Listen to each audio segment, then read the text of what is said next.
Hello, everyone. It's Kevin L. Jackson. I'm here in San Francisco at Upgrade Reality 23 with the NTT Research President and CEO, Gomi-san. Thank you very much. Thank you for having me. Yeah. I tell you, you've been busy. I've seen you going back and forth, back and forth. You have a huge crowd. Yeah, here. It's a good day. Yeah, it's definitely a good day. Yeah. So, NTT Research, and I mean, it seems like it's a very important and critical part of NTT. Yes. Yeah. So, what is your role? Okay. All right. Thank you. So NTT Research, that I'm the CEO of.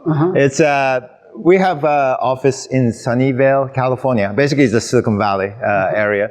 And we have this company, this team was established about 4 years ago. And since then, we've been engaged in basic research activities. What I mean by basic research is that we're not the kind of R&D, we're not the kind of doing the R&D of, product roadmap or service roadmap.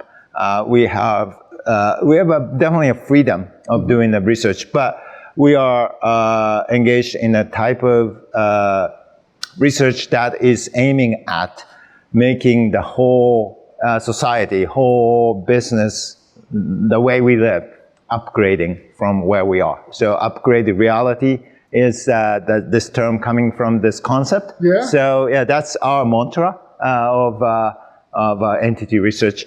And we are, and then we wanted to do this with the right people, right partner. Here in heart of the Silicon Valley, we have definitely better access to the top of the researchers, and then we have the number of research partners, namely that top universities in the U.S. So we are doing that thing. And in terms of the type of the area of research that we do, quantum physics and information technology, applying quantum into the information technology. So that's one. And then next generation cryptography, and then medical and health informatics thing. And to use the technology to push that envelope all the way to, as much as possible in terms of medical applications. Well, you mentioned that you wanted to deliver value to society. Right. That seems to be, or it is, a core value of NTT. And not many companies actually do basic research. Their R&D is all about the product roadmap. Yeah. So why? We believe that somebody has to do it, and then partially that I think that's what the NTT as a company is coming from. That's part of the heritage that we were established over 100 years ago in Japan, and initially government owns and everything. But all the time we've been spending quite a bit of resources for R&D, and a part of that, of course, that we have we are the part of the industry. So in the back of our head, of course, we have another mandate to make business and obviously make profit and shareholders. Yeah, of course. But I think that like any other companies, many other companies in the world right now, expanding the focus to the social responsibilities and so on. I think from NTT's perspective, part of our social responsibility is that R&D and make that the science to the next step with that. Well, again, not just us, but we work with right partners, and then to make that, the whole science to the next level so everybody can get benefit out of it. So you've been here in the Silicon Valley for about 4 years, and I guess the first upgrade event was a few. So what has transpired since the first upgrade event, and where are we going in upgrade 24? I get. Yeah, of course, yeah. So obviously, the last 4 years, a big part of the last 4 years was, well, like anybody else, the same, COVID, the pandemic.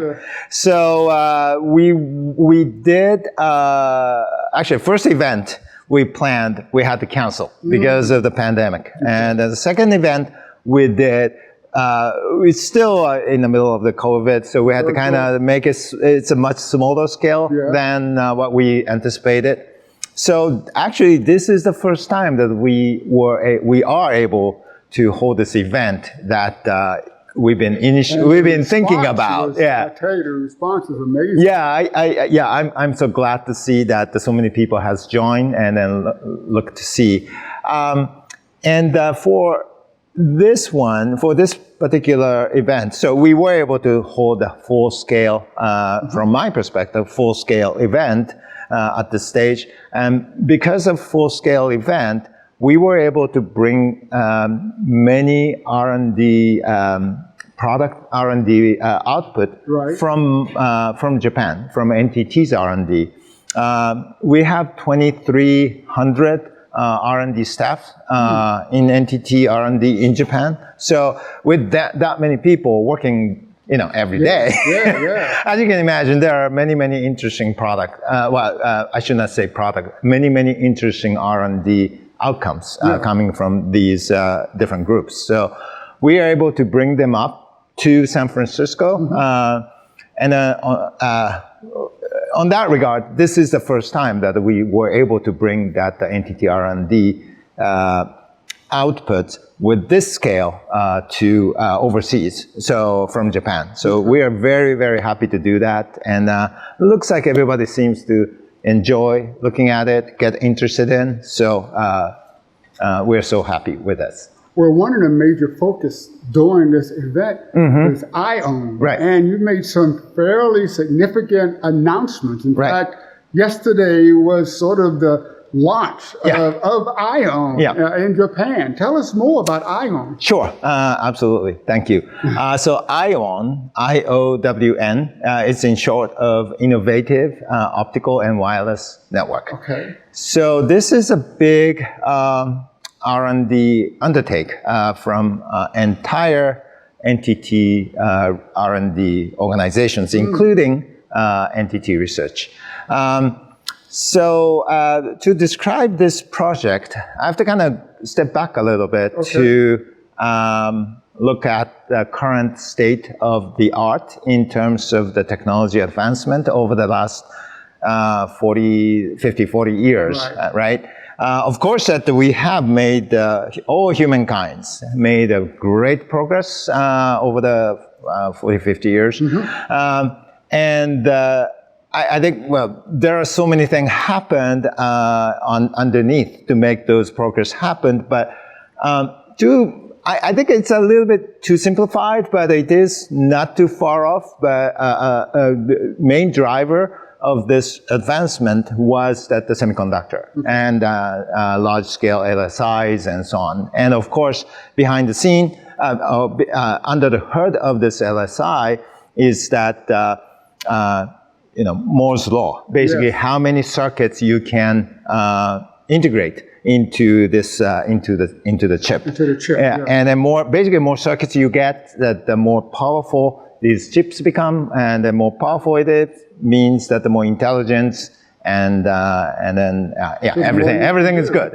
Right. So and then of course there's software, there's a network, all the technologies are as important as it, but it's pretty much driven by this.